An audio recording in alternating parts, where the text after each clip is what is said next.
glass halfway to her lips, frozen in a moment that would shatter her entire world.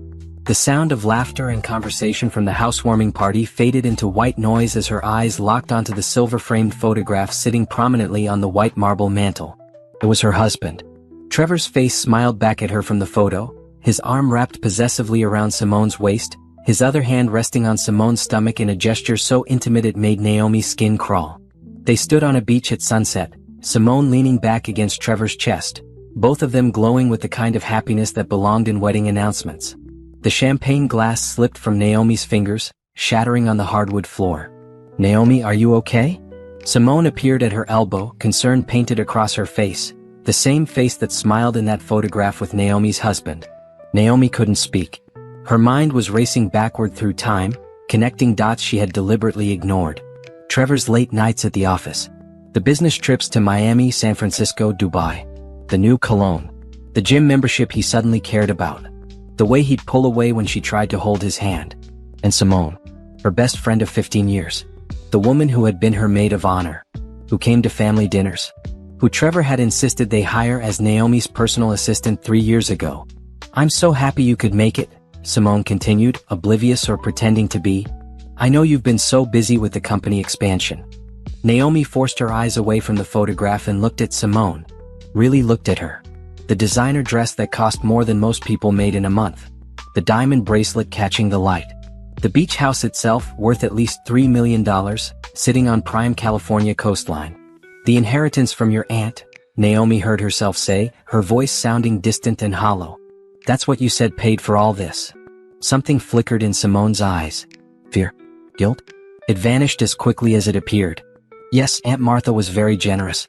I still can't believe it." Naomi nodded slowly. There had never been an Aunt Martha. She knew that now with sudden, crushing certainty. This house, those diamonds, that dress, they were all paid for with money stolen from her. Money given by Trevor, who had access to their joint accounts, who managed their investments, who she had trusted completely. "I need to use your restroom," Naomi said.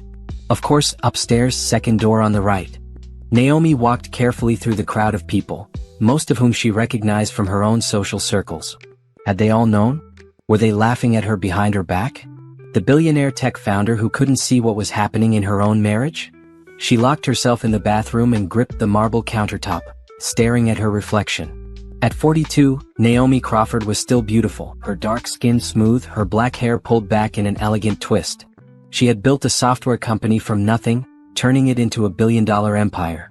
She employed 3,000 people.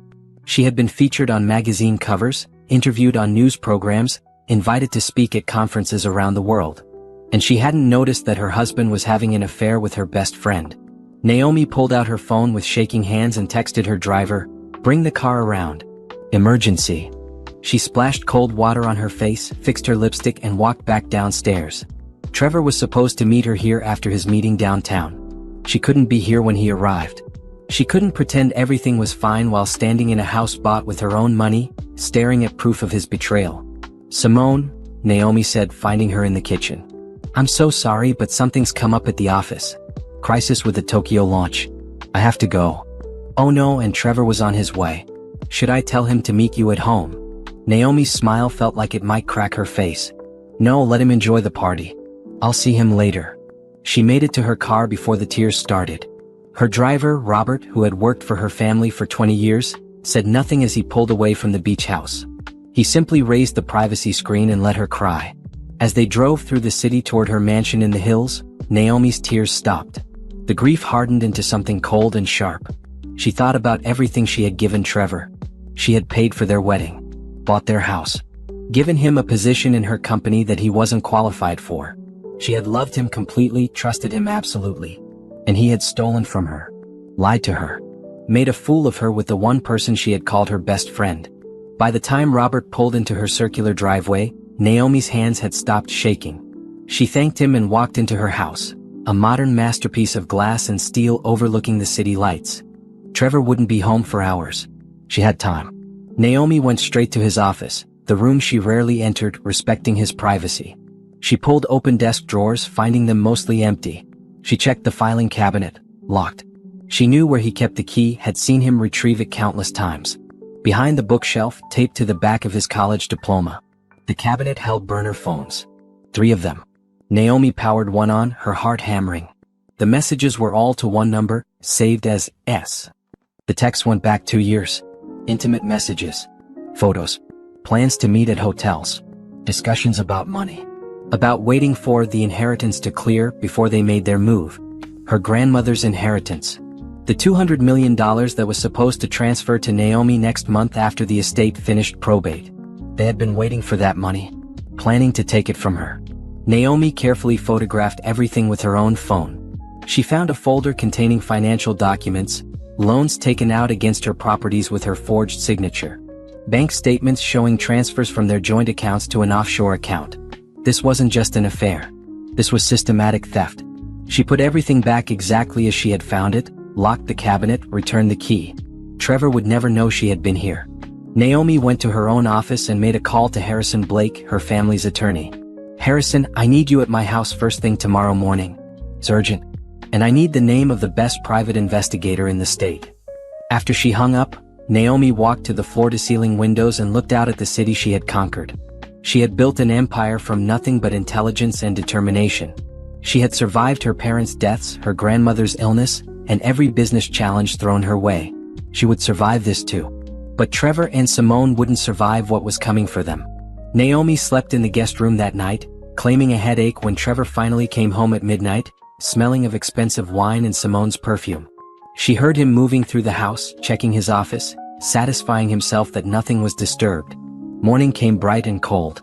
Naomi was already dressed in her black Armani suit when Trevor stumbled into the kitchen at 7. "Morning," he mumbled, reaching for the coffee she had made. "Sorry about last night. The party ran late." "No problem." Naomi's voice was steady. "How was it?" "Good. Simone's place is really nice. That inheritance really paid off for her." He met her eyes and Naomi saw the lie there, smooth and practiced. How many times had he looked at her like this while hiding the truth? "I'm glad for her," Naomi said. "She's been such a good friend." Trevor smiled and kissed her cheek. "That's what I love about you. You're always happy for other people's success." Naomi's skin crawled where his lips had touched her, but she kept her expression neutral. "I have meetings all day. I'll probably be home late." "Same here. Budget review with the investors." He left first and Naomi watched his car disappear down the driveway. Then she grabbed her phone and called her office. "Julia, clear my schedule for today. Family emergency. I'll be working from home on confidential matters." Harrison Blake arrived at 9 sharp, carrying his leather briefcase and wearing the same concerned expression he'd had when Naomi's parents had died 15 years ago. "Tell me everything," he said. Naomi laid it all out. The photograph, the phones, the financial documents, the offshore account. Harrison took notes, his jaw tightening with each revelation. "This is serious, Naomi. We're talking fraud, forgery, embezzlement. These are criminal charges." "I know. And you want to pursue them?" Naomi met his eyes. "I want them to pay for everything they've done." Harrison nodded. "Then we need to be strategic. No confrontations yet. We build an airtight case first. I'll bring in Patricia Moore. She's the best investigator in the state. She'll document everything. Then we secure your assets, protect your company, and make sure Trevor can't touch anything else." "How long will it take?" "A few weeks if we move fast. Can you pretend everything is normal until then?" Naomi thought about the photograph on Simone's mantle. The smiling faces of 2 people who had betrayed her in the worst possible way. "Yes, I can pretend." Patricia Moore arrived that afternoon, a sharp-eyed woman in her 50s who radiated competence. She set up surveillance equipment, accessed phone records, and hacked into the offshore account to trace the money trail. "This won't be hard," Patricia said. "They've been sloppy. Too confident. They think you're blind to what's happening." "I was," Naomi admitted. "For too long. You trusted people you loved. That's not a weakness." Patricia packed up her equipment. "I'll have preliminary findings in 48 hours." Naomi spent the rest of the day going through her company's accounts, looking for discrepancies. She found them, payments to vendor companies that didn't exist, approved by Trevor using his position as chief financial officer, a title she had given him because she trusted him. Each discovery was a fresh wound, but Naomi documented everything methodically. She was done being the victim. She was taking back control. Trevor came home at 6 with flowers and a bottle of expensive wine. "I thought we could have dinner together. Just us." We haven't had much time lately. Naomi wanted to throw the flowers in his face. Instead she smiled. That sounds perfect. They ate on the terrace, overlooking the city lights. Trevor talked about his day, his plans for the company, his ideas for their future. Every word was a lie wrapped in charm, and Naomi listened with a pleasant expression while her mind catalogued evidence and planned her revenge. Your grandmother's estate should clear probate next month, Trevor said casually, refilling her wine.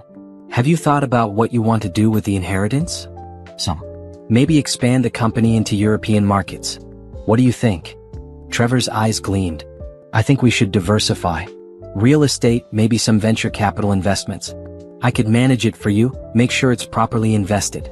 That's sweet of you to offer. Naomi raised her glass. To our future.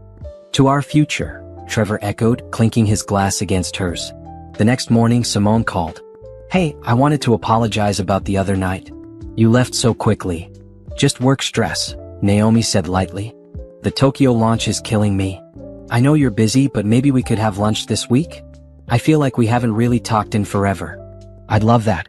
How about Wednesday? After hanging up, Naomi forwarded the call recording to Patricia. Every interaction was evidence now. Every lie was another nail in their coffin.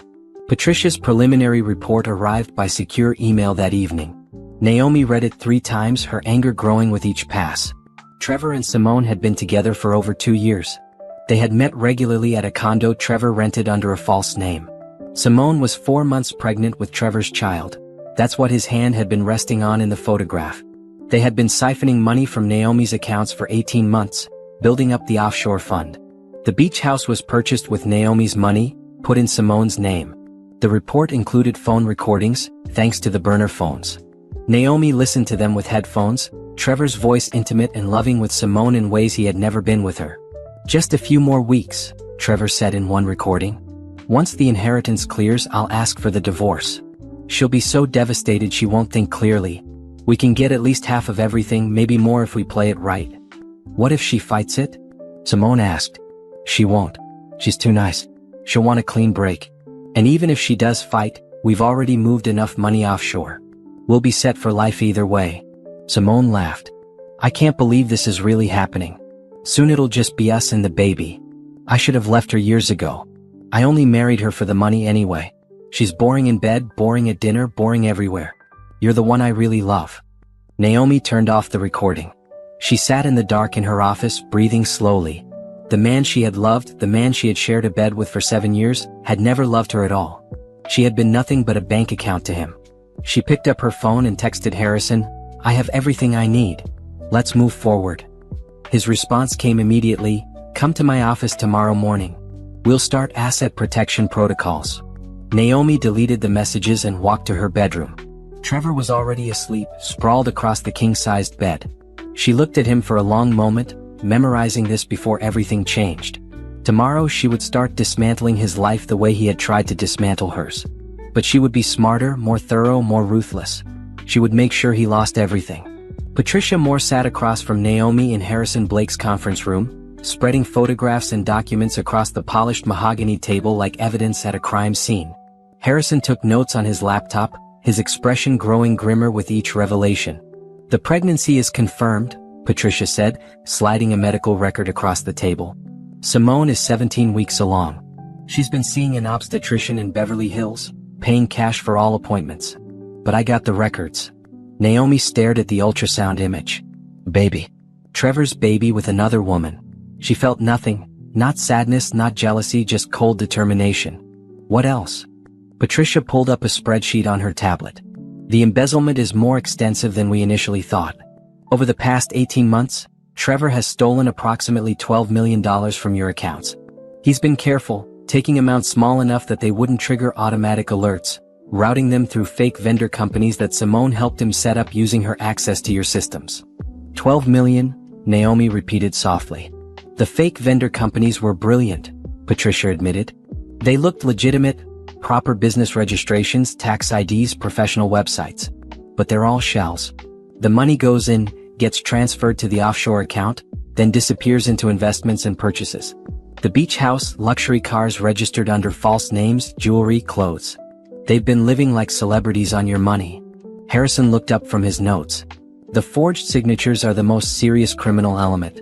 Trevor signed your name on loan applications against your properties. If you hadn't discovered this, those loans would have defaulted, putting your real estate holdings at risk. How did he learn to forge my signature so well? Naomi asked. Practice, Patricia said grimly. I found a notebook in his office with pages of your signature. He's been planning this for a long time. Probably since before you married him. Naomi stood and walked to the floor-to-ceiling windows overlooking downtown Los Angeles. 7 years ago, she had met Trevor at a charity gala. He had been charming, attentive, interested in her work. He'd pursued her relentlessly, and she had been flattered. After years of building her company, of putting work before everything, it had felt good to be wanted. He targeted me, she said. Yes, Harrison confirmed. I did some digging into his background. Trevor's first marriage ended badly. His ex-wife claimed he was after her family's money. She was a lawyer's daughter, nowhere near your wealth level, but comfortable. When she cut him off financially, he divorced her. 2 years later, he met you. And I made it so easy for him. Naomi turned back to face them. I paid for everything. I gave him a job he wasn't qualified for. I trusted him with my accounts, my company, my life. You loved him, Harrison said gently. That's not a crime. What he did is. Patricia pulled out another folder. Simone's role is equally calculated. She befriended you in college, stayed close for years, but her financial situation was always precarious. Credit card debt, student loans, a series of failed relationships. When you offered her the assistant position, she saw an opportunity. The affair with Trevor started within months of her being hired. They coordinated it, Naomi said. Yes. Trevor would tell Simone when you'd be traveling, when you'd be working late. She had access to your calendar, your emails, your personal information. She helped him identify which accounts to target, which signatures to forge. She's not just the mistress, she's a co-conspirator. Naomi returned to her seat, her mind working through possibilities and consequences. What's our next step? Harrison opened a leather portfolio. First, we protect your assets. I've prepared documents to move all marital property into an irrevocable trust with you as the sole beneficiary. We'll claim it's for estate planning purposes related to your grandmother's inheritance. Trevor will have to sign, but he will, thinking he'll get half of everything in the divorce. What happens when he learns the truth? By then it'll be too late. The trust documents include a clause that automatically transfers all assets to you if either party is convicted of a crime related to fraud or theft. His own criminal activity will void any claim to your property. Patricia leaned forward. Meanwhile, I'll continue surveillance. I have cameras at the condo where they meet, GPS trackers on both their cars, access to their phone records and emails. Everything they do, every lie they tell, I'm documenting it. I need all of this to be airtight, Naomi said. When I move, I want them to have no defense, no escape route, no possibility of mercy. They won't, Harrison assured her. I'm also bringing in a forensic accountant to trace every dollar. When we're done, we'll have a complete picture of their fraud. The district attorney is already interested. I have a contact there who handles high-profile financial crimes. Criminal charges? Absolutely. Fraud, embezzlement, forgery, these are serious felonies. Trevor could face up to 15 years in federal prison. Simone, as an accomplice, could get 10 years. Naomi imagined Trevor in prison, his charming smile wasted on concrete walls. She imagined Simone in an orange jumpsuit instead of designer clothes. The images gave her satisfaction. There's one more thing, Patricia said hesitantly. Trevor has been in contact with your grandmother's estate attorney. He's been asking about the timeline for the inheritance, trying to understand exactly when the money will be available. He's also been researching divorce law, looking for information about how inheritances are treated in California. He's planning his exit strategy. Yes. I'd estimate he'll file for divorce within a month of the money clearing. He'll have some excuse ready, falling out of love, growing apart, needing space.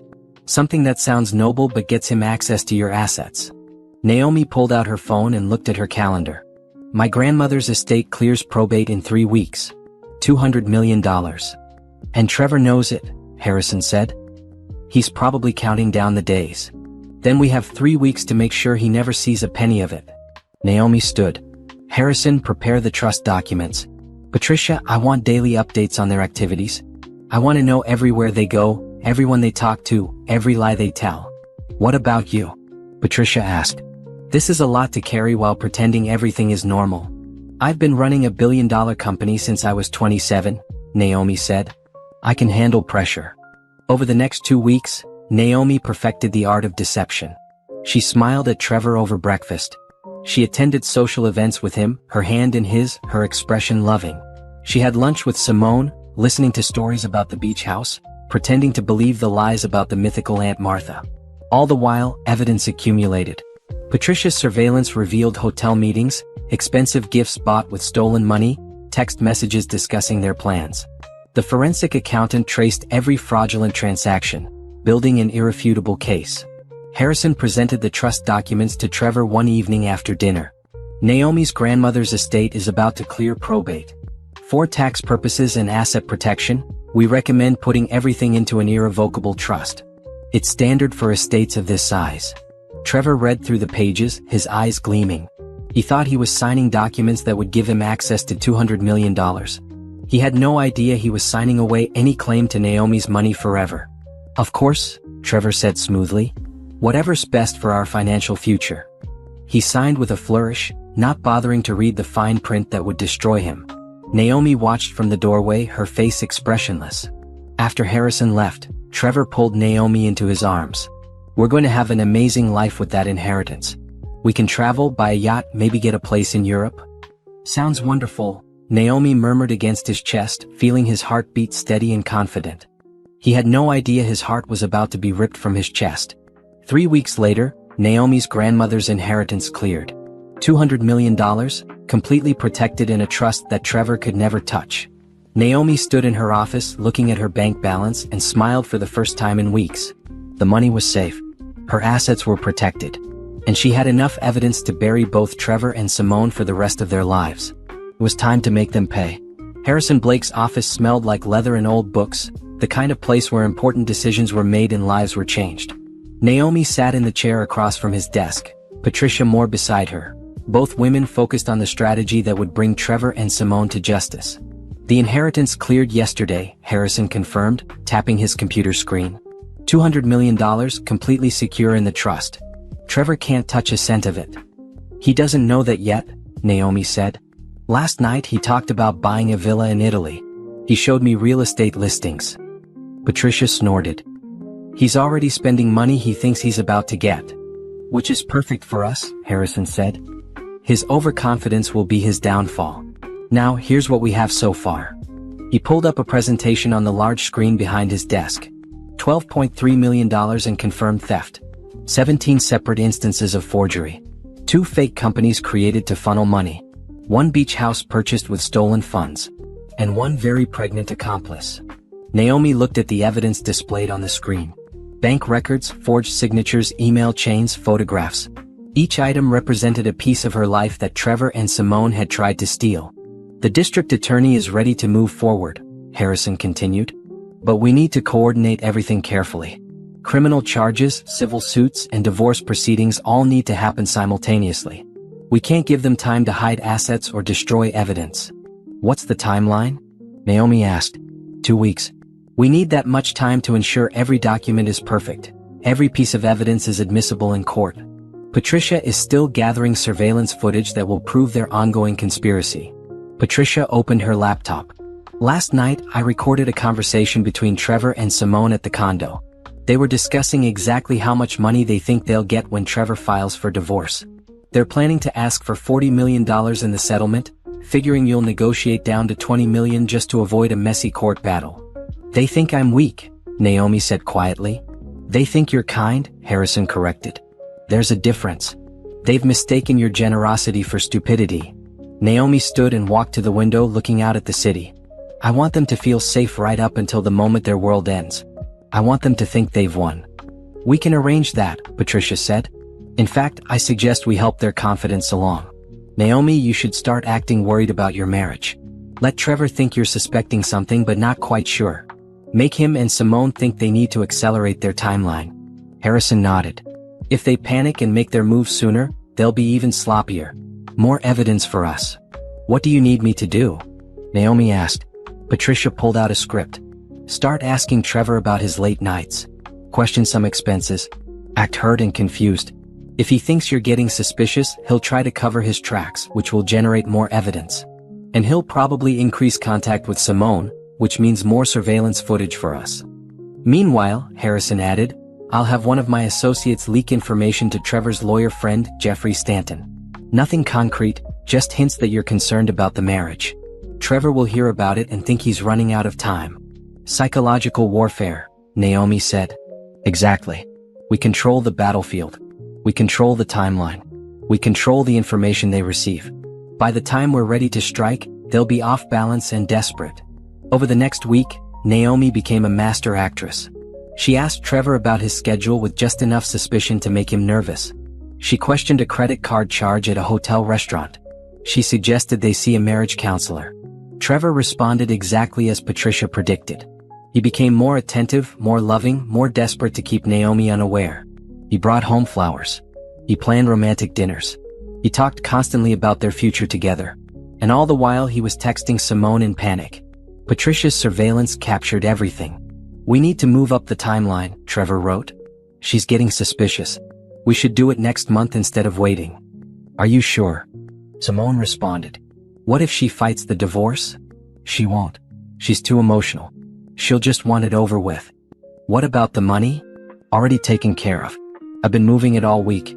Another $2 million in the offshore account. Even if she freezes the other accounts, we have enough to live on forever. Naomi read the transcripts in Harrison's office, her jaw tight. He stole another $2 million this week? He's panicking, Patricia said. Making mistakes. We've tracked every transaction. It's all evidence. Harrison pulled up a new document. And here's the best part. Trevor just signed a lease on a penthouse condo in Miami. 3 bedrooms, ocean view. He used the offshore account to pay the first year's rent in full. Miami, Naomi repeated. He's planning to run. Once he gets what he thinks is his share of the divorce settlement, he'll disappear with Simone. Start a new life in Florida with the baby. Naomi felt something cold settle in her chest. Trevor had planned to take her money, abandon their marriage, and vanish like she had never mattered at all. I want them arrested before they have a chance to run, Naomi said. They will be, Harrison assured her. The district attorney has already prepared the warrants. Federal agents will execute them the moment we're ready.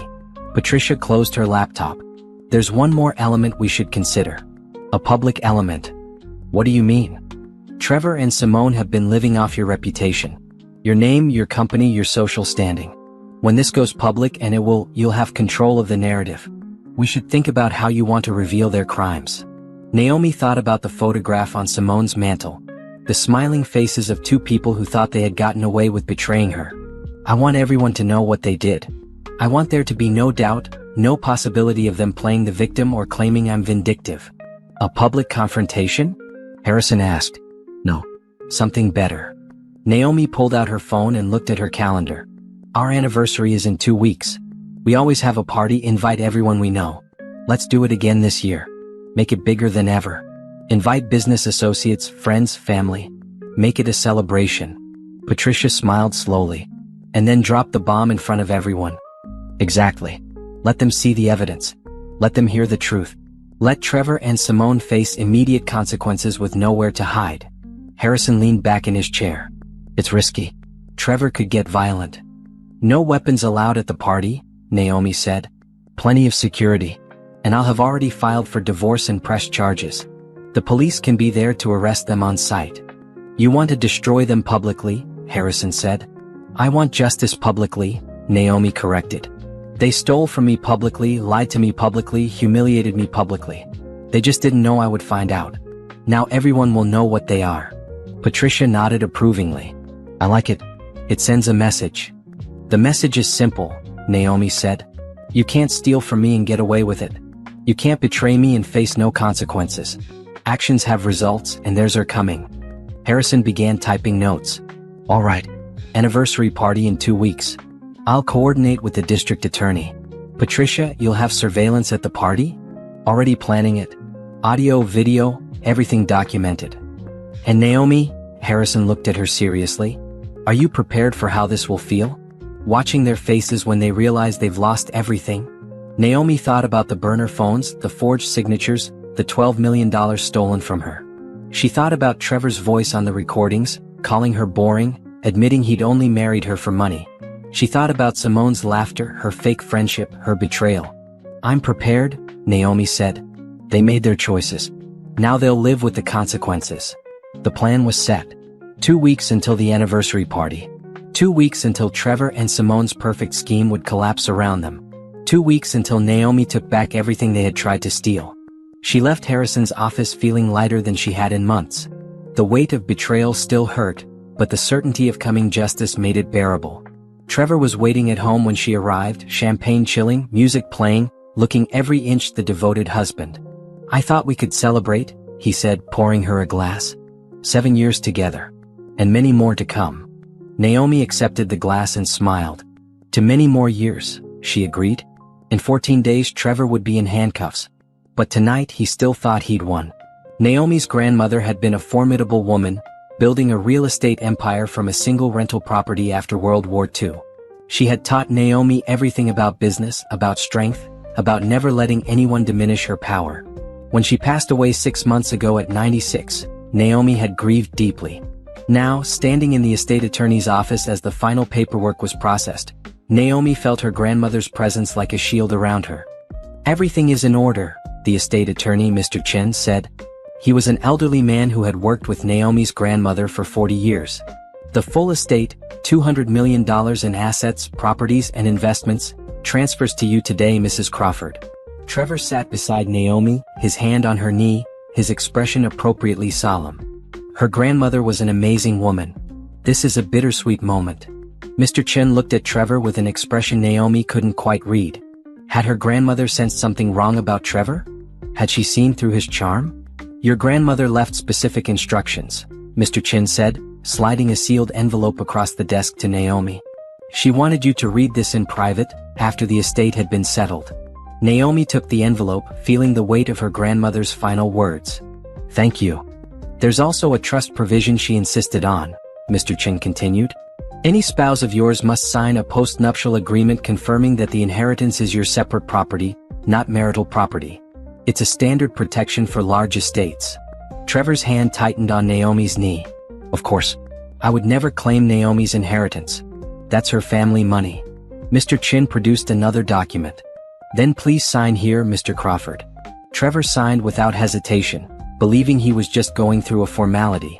He had no idea that Harrison had already moved all marital assets into the protected trust.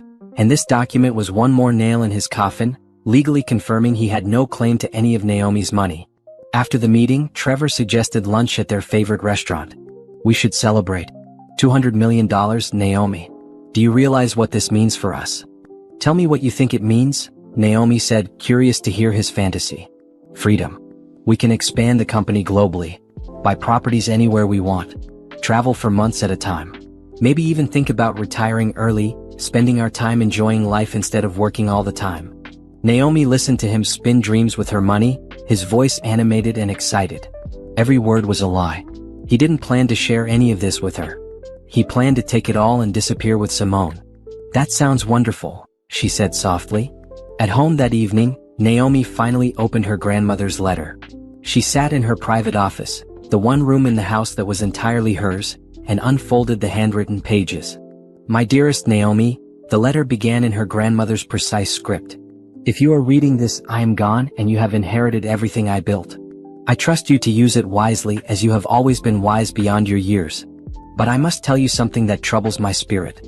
I do not trust your husband. I know you love him and I have kept my peace because you are an adult who makes her own choices.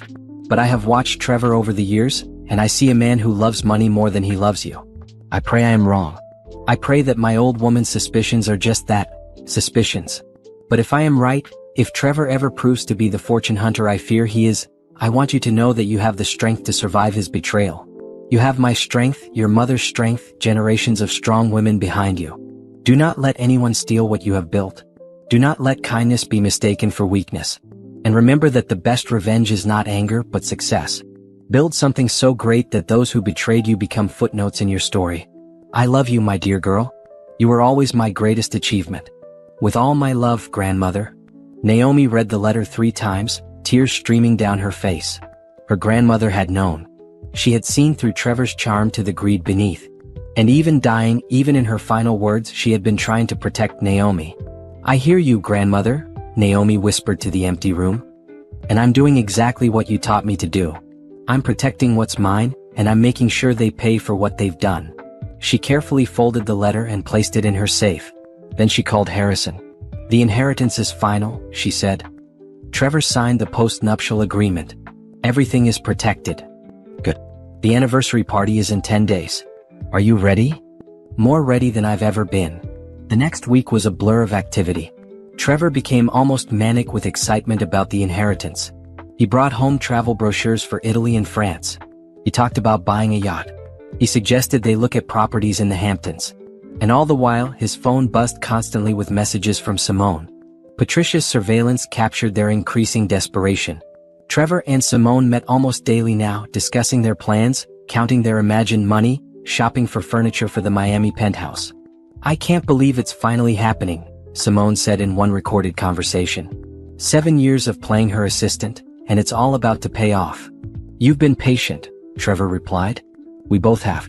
But in 2 weeks, we'll ask for the divorce, get the settlement, and be on a plane to Miami before she knows what hit her." "What if she fights it?" "She won't. I'll make it seem like it's mutual, like we just grew apart. She'll be sad but reasonable. That's who she is." "I almost feel bad for her," Simone said. "Don't. She has plenty of money. She'll be fine. We're just taking what we deserve for putting up with her all these years." Naomi listened to the recording in Harrison's office, her face impassive. "They think they deserve my money. They're criminals," Harrison said flatly. "And in 10 days they'll be in custody." The anniversary party invitations went out, elegant cream cards with gold lettering. "Join us in celebrating 7 years of marriage," they read. Naomi had invited 200 people. Business associates, family friends, Trevor's parents, Simone and her family, everyone who knew them. "It's going to be quite a party," Trevor said, admiring the invitations. "Maybe we should use it to announce our big plans for the future." "What plans?" Naomi asked innocently. "Oh, just some ideas I have for expanding the company with the inheritance money. We can discuss it after the party." After the party, Trevor would be under arrest. But Naomi just smiled and nodded. Simone called that afternoon. "The anniversary party is going to be amazing. I can't wait. Should I bring anything?" "Just yourself," Naomi said. "It wouldn't be the same without my best friend there." The words tasted like poison, but Naomi delivered them sweetly. Simone had no idea she was being invited to her own exposure. 3 days before the party, Harrison confirmed that everything was in place. "The district attorney has the warrants. Federal agents will be stationed outside your house. I've hired additional security for the party itself. When you give the signal, they'll move in." "What's the signal?" "Whatever you want it to be." Naomi thought for a moment. "I'll say, I think it's time we told everyone the truth. That's when they arrest them." "You're sure about this?" "Once we start, there's no going back." "There was no going back the moment I saw that photograph," Naomi said. "I'm sure." The night before the party, Trevor tried to be romantic. He lit candles, played soft music, brought Naomi wine. "Tomorrow is special," he said. 7 years together. "I know we've had some rough patches lately, but I love you, Naomi. I really do." Naomi looked at him and saw a stranger. The man she thought she had married had never existed. This was just a con artist who had gotten very good at his role. "I love you too," she lied, because tomorrow it wouldn't matter anymore. Trevor fell asleep early, exhausted from party preparations. Naomi stayed awake, watching the city lights through their bedroom window. Tomorrow her life would change forever. Tomorrow she would expose the betrayal and reclaim her power. Tomorrow Trevor and Simone would learn that some people you should never cross. And one of those people was Naomi Crawford. The anniversary party was perfect.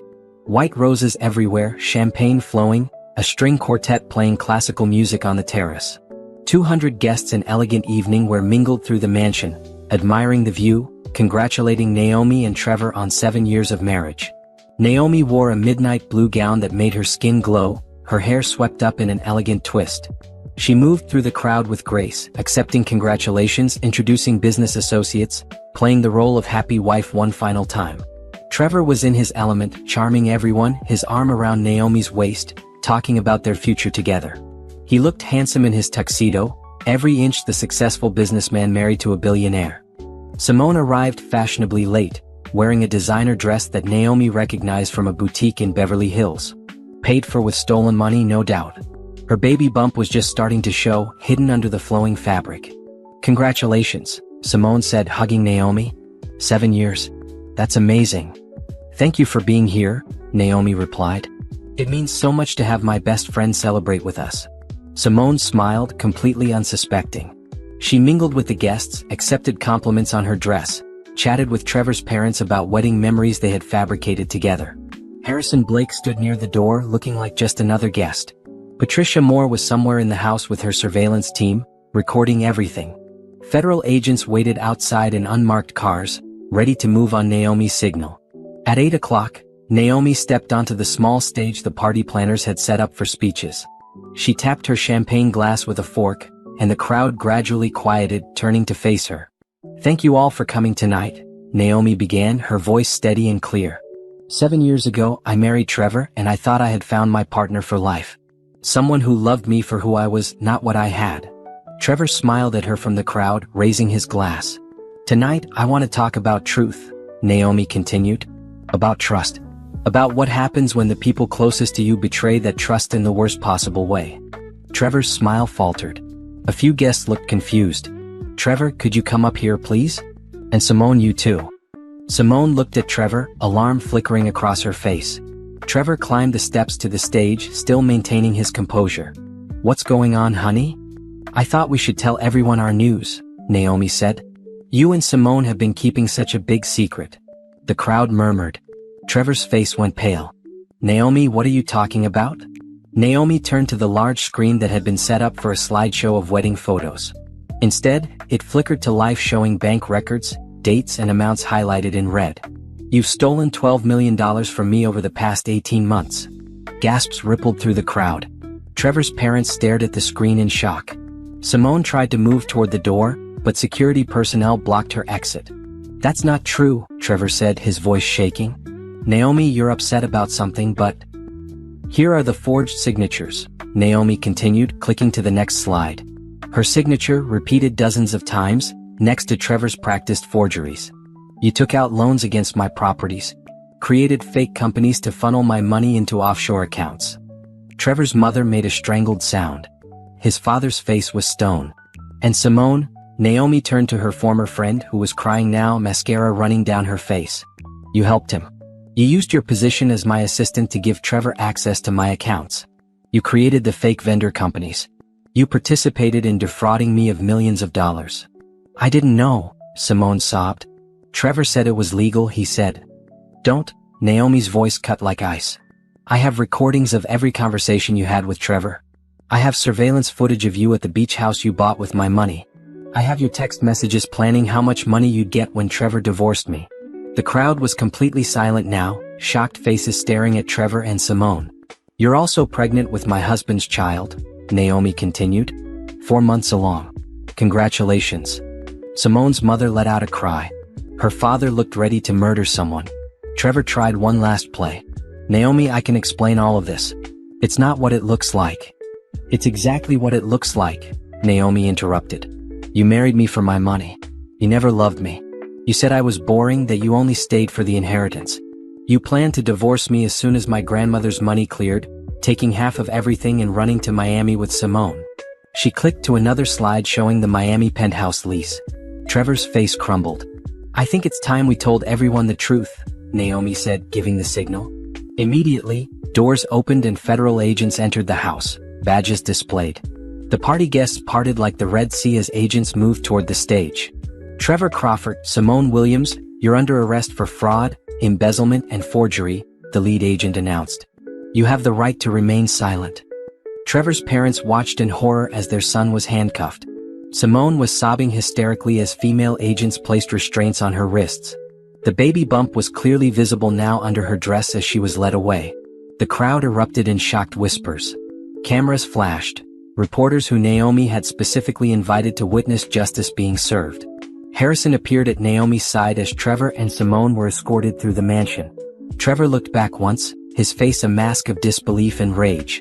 Simone just cried. It's done, Harrison said quietly. Yes, Naomi agreed, watching them disappear through the front door. It's done. Trevor's mother climbed onto the stage, tears streaming down her face. Naomi, I'm so sorry. We had no idea. If there's anything we can do. There isn't, Naomi said not unkindly. Trevor made his choices. Now he'll face the consequences. The party cleared out quickly after that, guests uncomfortable with the dramatic turn of events. Within an hour, the mansion was empty except for staff cleaning up and Harrison organizing final documentation. Naomi stood on her terrace looking out at the city lights. Her phone was buzzing constantly, reporters, friends, business associates all wanting statements, explanations, gossip. She turned her phone off. It was over. The performance was done. The masks had been removed. Trevor and Simone were in federal custody, facing years in prison. Naomi felt lighter than she had in months. The weight of betrayal had been replaced with the satisfaction of justice served. Are you all right? Harrison asked, joining her on the terrace. I'm better than all right, Naomi said. For the first time since I saw that photograph, I feel like myself again. The story will be everywhere tomorrow. Good. Let everyone know what they did. Let everyone see that there are consequences for betrayal. Harrison nodded. The district attorney is pleased. With all the evidence we provided, this will be an easy prosecution. Trevor and Simone will both serve significant prison time. How long? Trevor could get 15 years. Simone probably 10. They'll also have to pay restitution, though they don't have the money.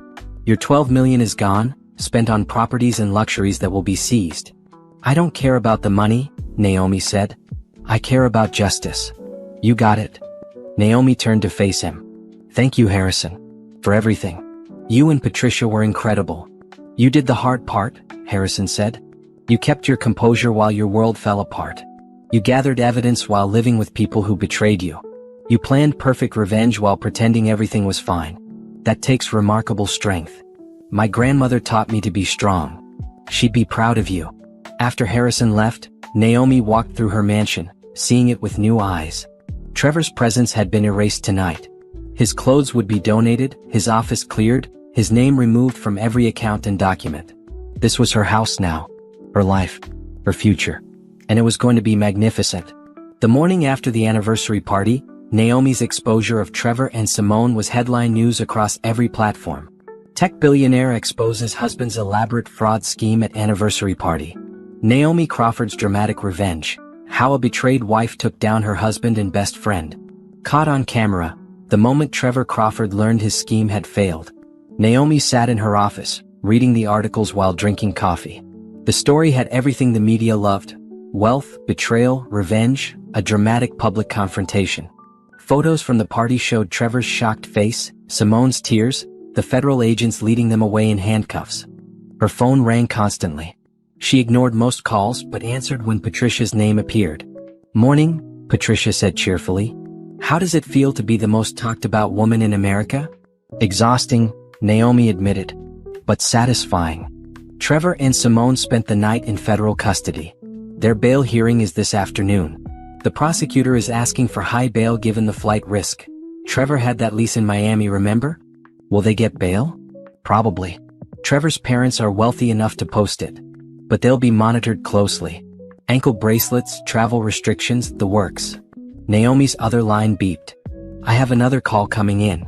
Check the news in about an hour, Patricia said. There's going to be an interesting development. After hanging up, Naomi answered the new call. It was Trevor's mother, Catherine. Naomi, please don't hang up, Catherine said quickly, her voice thick with tears. I need to speak with you. I'm listening. I had no idea. You have to believe me. We never suspected Trevor was capable of something like this. He's our son, but what he did to you is unforgivable. Naomi said nothing, letting Catherine fill the silence. His father and I are going to post bail for him, but only so we can talk to him, try to understand what he was thinking. We're not supporting what he did. We just need to see our son. That's your choice to make, Naomi said neutrally. Is there anything we can do? Any way to make this right? No, Catherine. Trevor made his choices. Now he'll face the consequences. I'm sorry you're caught in the middle of this, but I can't help your son. I understand. Catherine's voice broke. I'm so sorry, Naomi. You deserved so much better than what Trevor gave you. After the call ended, Naomi felt a small pang of sympathy for Trevor's parents. They were decent people who had raised a son who became a criminal. But her sympathy had limits. Her business phone rang, her executive assistant, Julia. Naomi, I have about 50 interview requests from major news networks. How do you want me to handle them? Draft a statement. Keep it simple. I'm grateful that justice is being served. I'm focused on my company and moving forward with my life. No interviews. Got it? Also, your entire leadership team wants to meet with you. They're concerned about company image and investor confidence. Schedule it for this afternoon. And Julia? Thank you for keeping everything running while I dealt with this. Of course. For what it's worth, everyone here is on your side. What Trevor did was horrible. Naomi ended the call and pulled up her company's stock price. It had actually risen 3% since news of the arrest broke. Investors apparently appreciated a CEO who didn't tolerate fraud, even from family members. An hour later, Patricia's interesting development hit the news. Simone's parents had released a statement disowning their daughter and supporting Naomi. We raised Simone to be honest and loyal. We are devastated to learn that she betrayed someone who trusted her and participated in criminal activities. We support the prosecution fully and hope that Naomi Crawford can find peace after this terrible betrayal. The statement was harsh but effective. Simone had no family support now. She was alone, pregnant, and facing a decade in prison. Naomi felt nothing. No satisfaction, no sympathy, just cold detachment. Trevor's bail was set at $5 million. His parents posted it within hours. Simone's bail was set at $2 million, but no one came forward to post it. She remained in custody. That evening, Harrison called with an update. Trevor tried to call you 14 times today. His lawyer wants to negotiate. Negotiate what? He wants you to drop the criminal charges. He's offering to plead guilty to the civil fraud case and pay restitution. His lawyer claims he's willing to give you everything. He has nothing to give me. Everything he stole is gone or will be seized. And I'm not dropping criminal charges. That's what I told them. Trevor's lawyer also mentioned that Trevor is having a breakdown, claiming he really did love you, that the affair was a mistake, that he wants to make things right. Naomi laughed bitterly. Now he loves me? When he's facing prison? Classic manipulation tactic. Don't fall for it. I won't. Anything else? Yes. Simone wants to talk to you. She sent a letter through her public defender. Absolutely not. I figured. I'll inform her lawyer that you have no interest in contact. Over the next 2 weeks, the attempts at reconciliation intensified. Trevor's parents came to Naomi's office building, begging for a meeting. She had security escort them out. Trevor sent letters, which she returned unopened.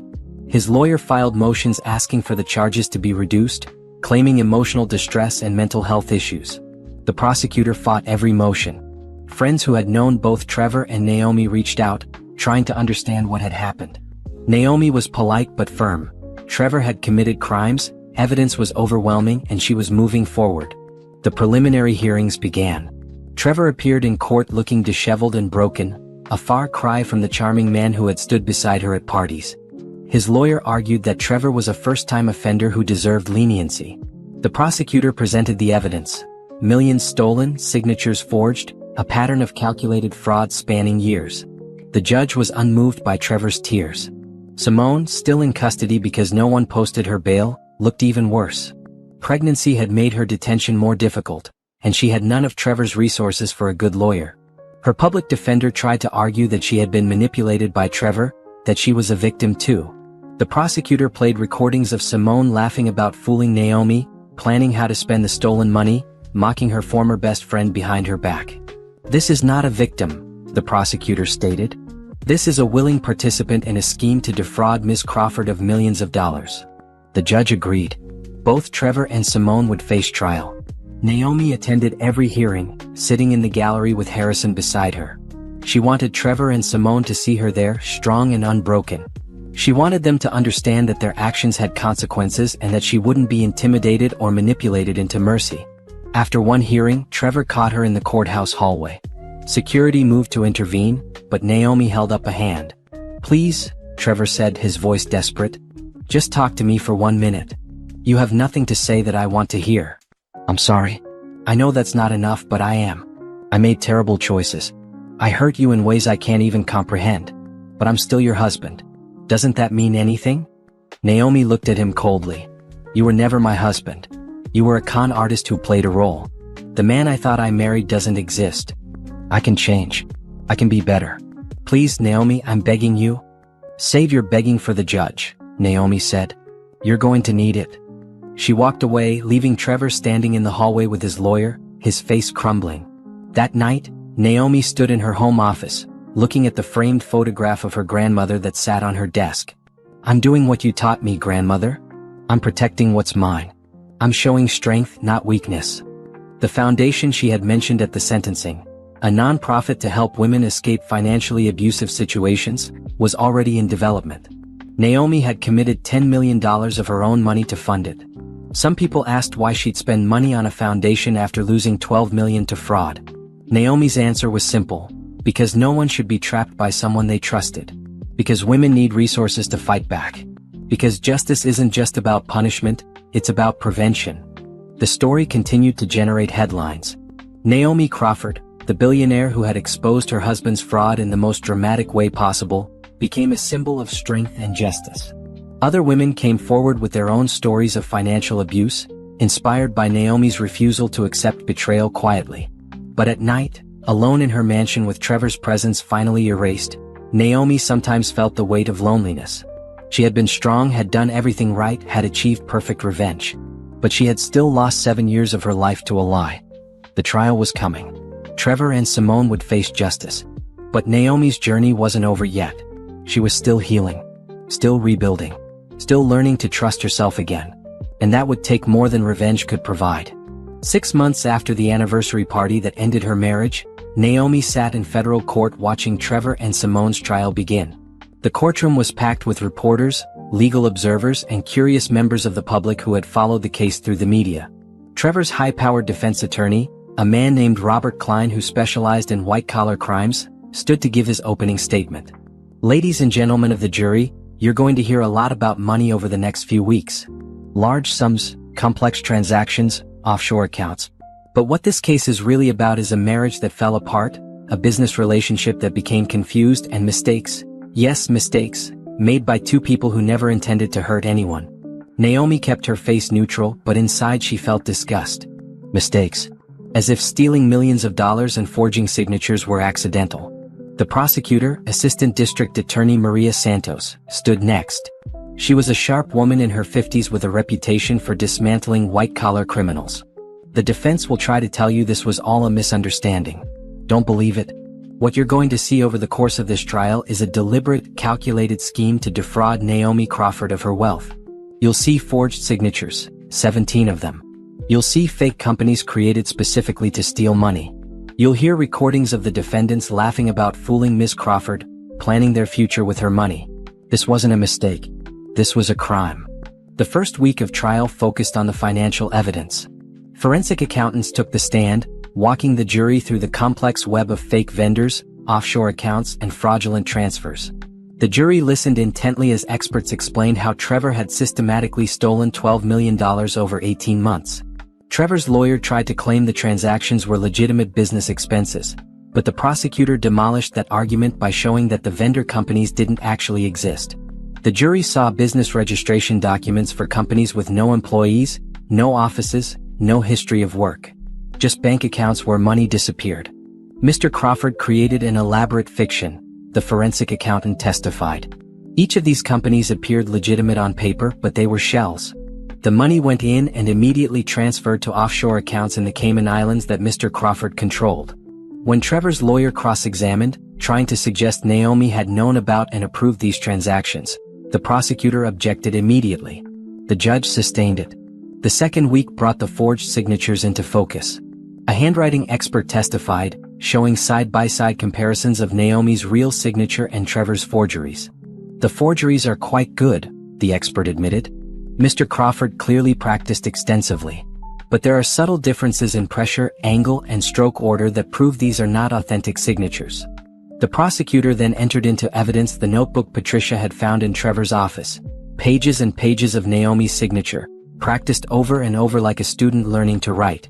Mr. Crawford didn't accidentally sign his wife's name, Maria Santos told the jury.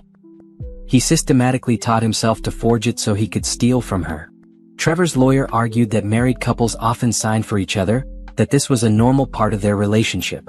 But when Naomi took the stand, she destroyed that defense. "Did you ever give your husband permission to sign your name?" the prosecutor asked. "Never," Naomi stated clearly, looking directly at the jury. "I specifically told Trevor that all documents related to my business and personal finances needed my personal signature. He knew that. We discussed it multiple times. Did you know Mr. Crawford was taking out loans against your properties? I had no idea until I found the documents after seeing evidence of his affair." Trevor's lawyer stood for cross-examination, his expression sympathetic. "Miss Crawford, isn't it true that your marriage had been struggling for some time?" "No. I thought our marriage was fine until I discovered the truth. You were very busy with your company, weren't you? Working long hours, traveling frequently?" "I worked hard, yes. That doesn't give my husband permission to steal from me." "Did you neglect your marriage?" "Objection," the prosecutor called. "Relevance." "Sustained," the judge said, giving Trevor's lawyer a warning look. "Mr. Klein, the victim's behavior doesn't excuse fraud." Simone's public defender tried a different strategy, painting her client as a victim of Trevor's manipulation. But the prosecutor had recordings that destroyed that narrative. The jury heard Simone's voice laughing about the beach house, planning shopping trips with stolen money, mocking Naomi behind her back, discussing how much money they would get after the divorce. "Does that sound like someone being manipulated?" Maria Santos asked. "Or does that sound like a willing participant enjoying the benefits of fraud?" When Simone took the stand, she tried to claim she hadn't known the money was stolen, that Trevor had told her it was legitimate marital assets he was moving for tax purposes. "Did you question why marital assets were being moved to offshore accounts?" the prosecutor asked. "I trusted Trevor." "Did you question why you were helping to create fake vendor companies?" Trevor said it was for business purposes. "Did you question why you were using your position as Miss Crawford's assistant to access confidential financial information?" Simone's eyes filled with tears. "I thought I was helping Trevor manage their finances." The prosecutor played a recording. Simone's voice, clear and excited. "I can't believe we're actually pulling this off. Naomi has no idea. She trusts me completely." Simone's face crumpled. The jury looked disgusted. Trevor's testimony was even worse for the defense. He tried to claim he had loved Naomi, that the affair with Simone had been a moment of weakness, that he had planned to pay all the money back. "When were you planning to pay it back?" the prosecutor asked. "Before or after you divorced Miss Crawford and moved to Miami?" I hadn't thought that far ahead." "Really?" "Because we have a lease for a Miami penthouse in your name. We have text messages discussing your new life in Florida. We have emails to real estate agents looking at properties. That sounds like someone who thought pretty far ahead." Trevor's lawyer tried to argue that his client was having a mental health crisis, that he hadn't been thinking clearly. But the prosecutor showed that Trevor had been methodical and careful, covering his tracks, creating elaborate fictions, planning years ahead.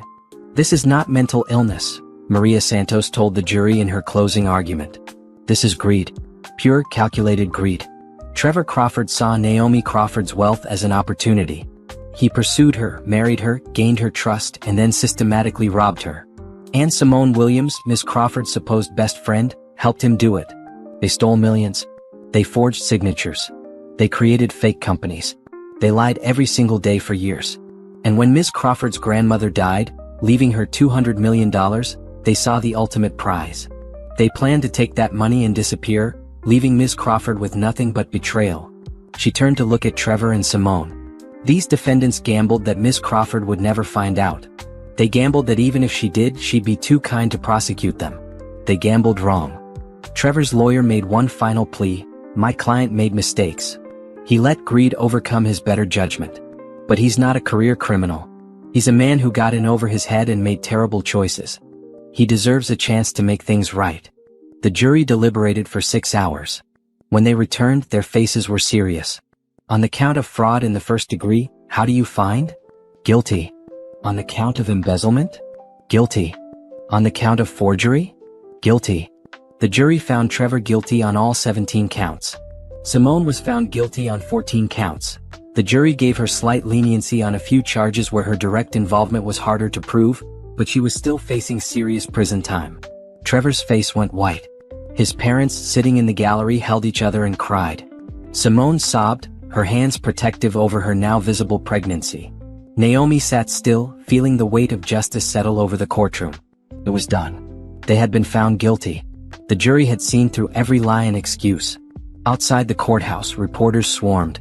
Naomi stood at the microphone with Harrison beside her. "Justice has been served today," she said simply. "I want to thank the prosecutors, the jury, and everyone who worked to bring the truth to light. I also want to say to anyone who has been betrayed or defrauded by someone they trusted, you have the right to fight back. You have the right to demand justice. Don't let anyone make you feel guilty for protecting yourself." "Miss Crawford, do you have any sympathy for your former husband?" a reporter called out. Naomi looked directly at the camera. "I have sympathy for the man I thought I married. But that man never existed. Trevor Crawford is a criminal who stole from me, lied to me, and tried to destroy me financially. He made his choices. Now he'll live with the consequences." "What about Simone Williams?" "The same applies. She betrayed a 15-year friendship. She helped Trevor steal from me. She participated willingly in fraud. She's not a victim. She's a criminal. What's next for you?" "I'm moving forward with my life. I'm running my company, building my foundation to help women escape financial abuse, and focusing on the future. Trevor and Simone are my past. They'll stay there." As Naomi walked to her car, she felt lighter than she had in months. The trial was over.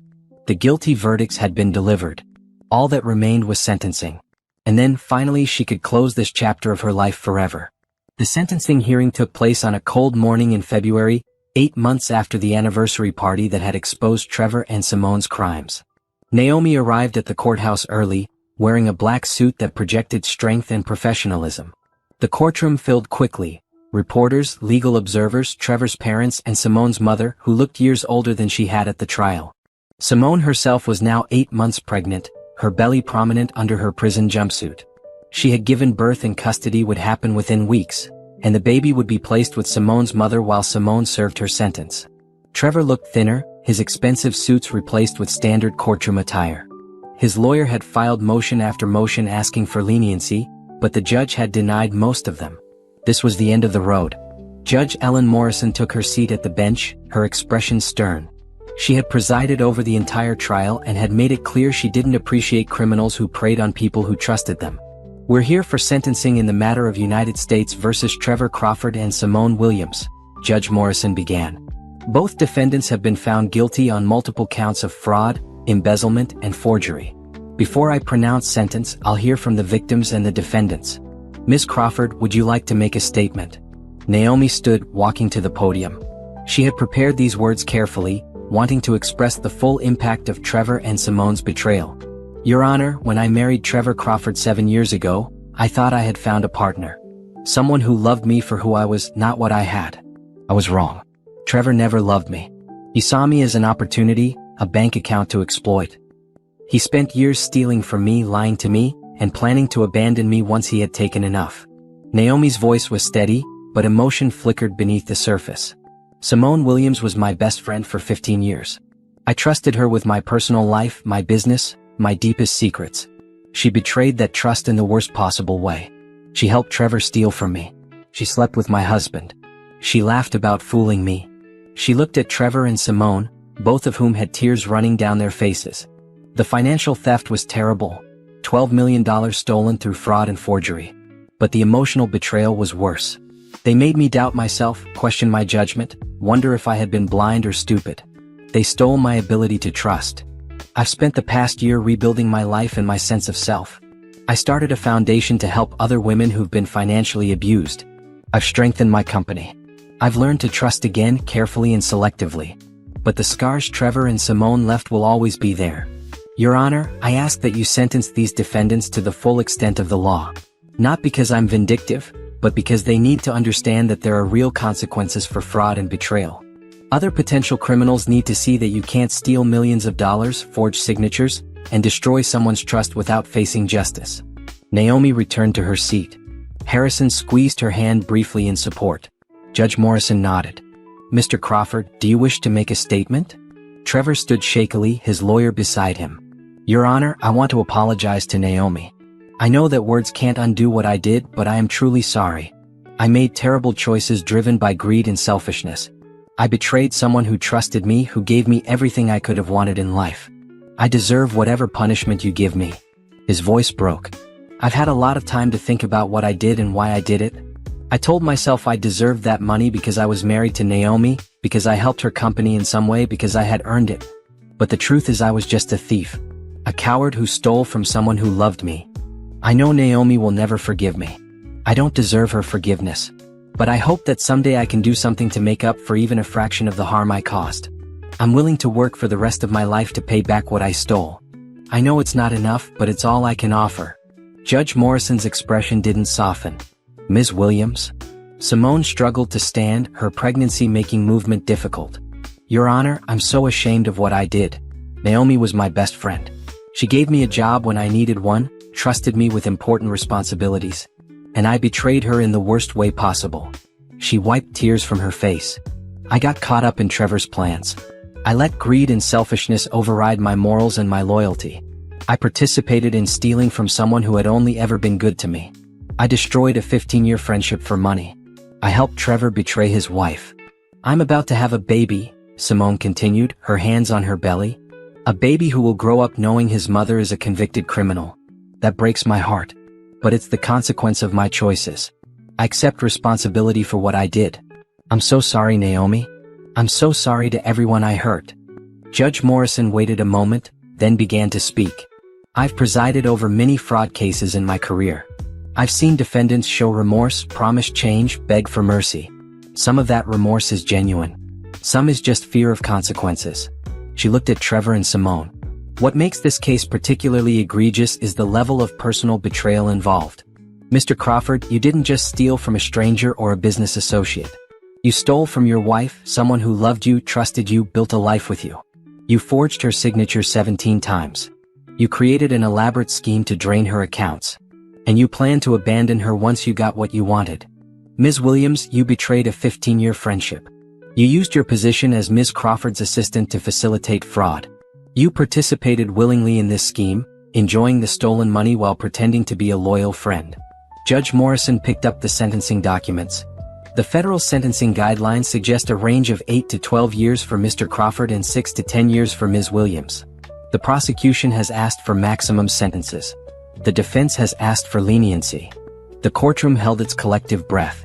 Mr. Trevor Crawford, you are hereby sentenced to 8 years in federal prison, followed by 5 years of supervised release. You are ordered to pay restitution of $12 million to Ms. Crawford, though I understand most of that money has been spent and cannot be recovered. You are permanently barred from serving as an officer or director of any publicly traded company.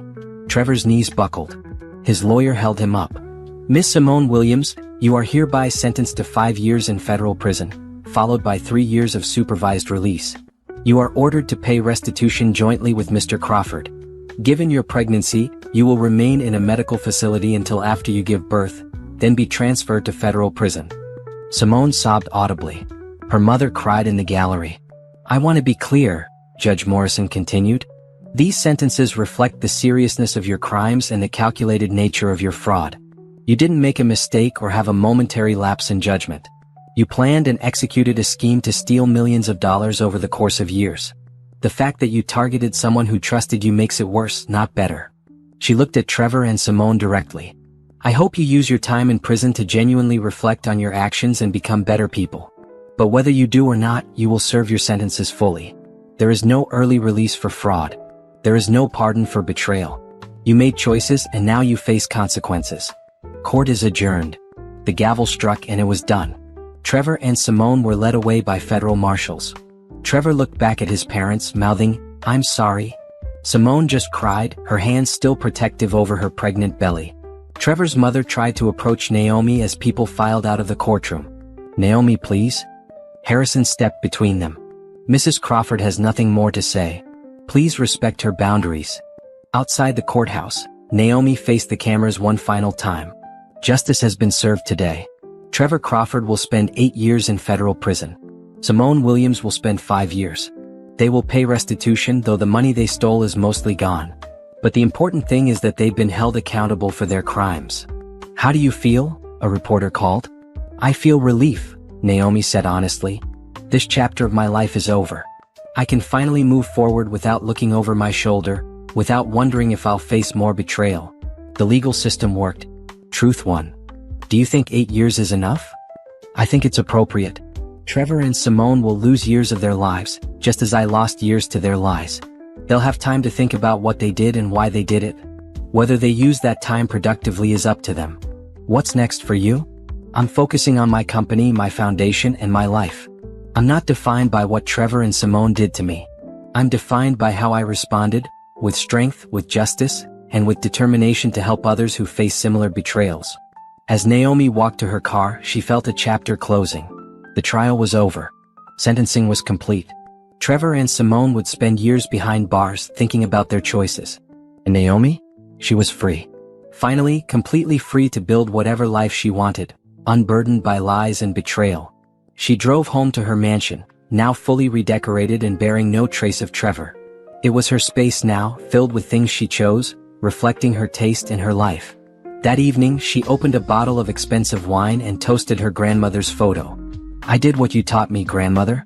I was strong. I got justice. And I'm still standing. The next day, Naomi would return to work. She would continue building her company and growing her foundation. She would live her life with purpose and strength. But tonight, she simply sat on her terrace, looking at the city lights, feeling the satisfaction of justice served and the promise of a future built on truth instead of lies. She had won.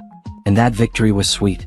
2 years after the sentencing, Naomi Crawford stood in the new headquarters of the Crawford Foundation for Financial Justice, cutting the ribbon on a building that represented hope for countless women escaping financial abuse.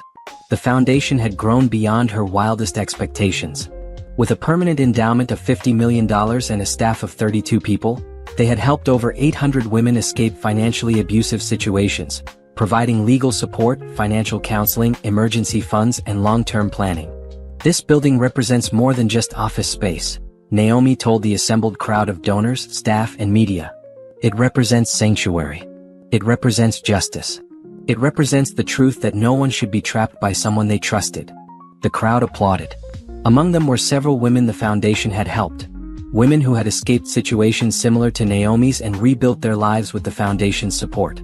After the ceremony, Naomi met with her foundation director, Angela Martinez, a former family law attorney who had dedicated her career to helping abuse victims. The waiting list is at 200 now, Angela reported. We're helping as many as we can, but the need is enormous. Then we'll expand, Naomi said. I'll commit another 20 million. Open regional offices in 3 more cities this year. Angela smiled. You've built something amazing here, Naomi. You took your worst experience and turned it into hope for others. That's all we can do with pain, Naomi said. Transform it into something meaningful. Naomi's company had also flourished. Crawford Technologies had doubled in value over the past 2 years, expanding into European and Asian markets. The publicity from the trial, while difficult personally, had actually strengthened the company's reputation. Investors appreciated a CEO who demanded integrity and didn't tolerate fraud even from family. But the most significant change in Naomi's life had nothing to do with business or foundations. That evening, Naomi attended a charity gala for the Children's Hospital. She had been invited to speak about the foundation's work and had accepted, though she generally kept a lower public profile now. As she stood at the bar waiting for sparkling water, a man beside her spoke. You're Naomi Crawford. She turned, ready to deliver her polite but distant response she used with strangers. But something about this man's smile made her pause. He looked genuinely friendly, not calculating or impressed by her wealth. I am, she confirmed. I'm James Peterson. I'm a surgeon here at Children's Hospital. I wanted to thank you for your work with the foundation. We had a patient last year. Mother was in an abusive situation, couldn't leave because her husband controlled all the money. Your foundation helped her escape and get back on her feet. Changed both her life and her daughter's life. That's what we're here for, Naomi said, warming to him. How's your patient doing now?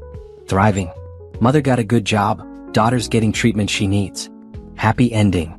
They talked for 20 minutes, and Naomi found herself genuinely enjoying the conversation. James wasn't interested in her wealth or her company. He told funny stories about medical school, talked about his work with underserved communities, and made her laugh. Really laugh, for the first time in years. I should let you get back to the event, James said eventually. But I wanted to say that what you did, exposing fraud, demanding justice, building something positive from betrayal, that took real courage. A lot of people would have just quietly divorced and moved on. You made sure there were consequences and then helped others. That's admirable. Thank you, Naomi said, surprised by how much his words meant to her. Would you maybe want to have coffee sometime? James asked. I promise not to talk about work the entire time. Naomi hesitated. She hadn't dated anyone since Trevor. The idea of trusting someone new, letting someone into her life, was terrifying. But James had kind eyes, and she couldn't live in fear forever. "I'd like that," she said. They exchanged numbers, and Naomi felt something she hadn't felt in years: hope. Not desperate hope or naive hope, but the steady, cautious hope of someone who had been hurt but refused to let that hurt define her forever. Over the next 6 months, Naomi and James dated slowly. Coffee turned into dinners, which turned into museum visits and walks through the city.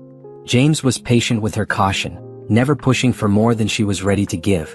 He introduced her to his friends, his family, his world as a surgeon who genuinely cared about helping people. And slowly, carefully, Naomi learned to trust again.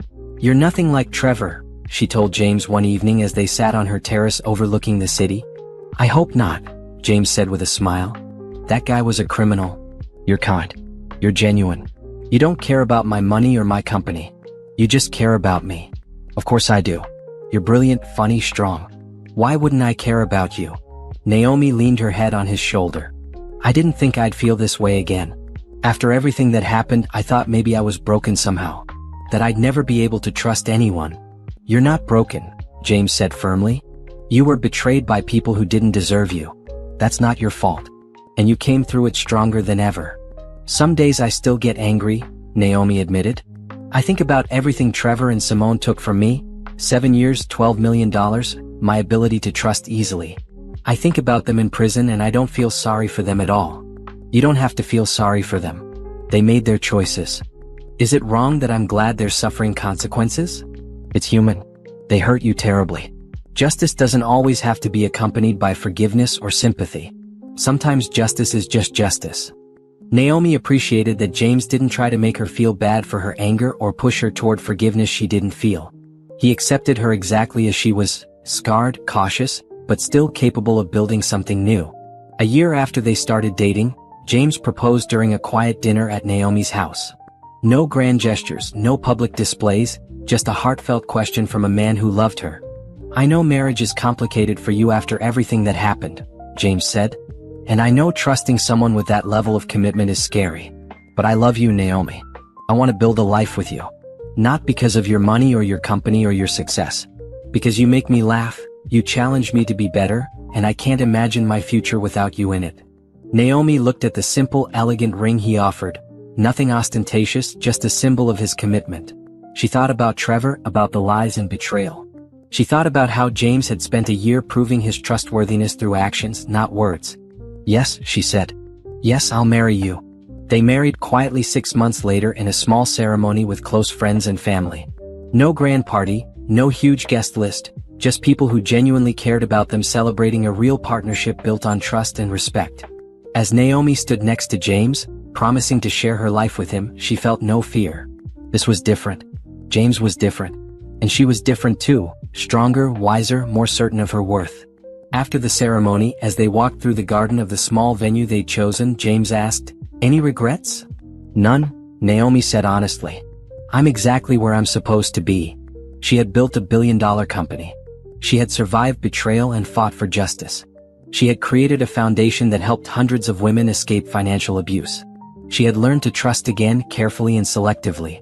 And now she stood at the beginning of a new chapter, one written on her own terms with a partner who saw her as an equal, not an opportunity. Trevor was 4 years into his 8-year sentence, probably regretting every choice that led him there. Simone had given birth to a son she saw only during supervised prison visits, her 5-year sentence a constant reminder of her betrayal. Naomi rarely thought about them anymore.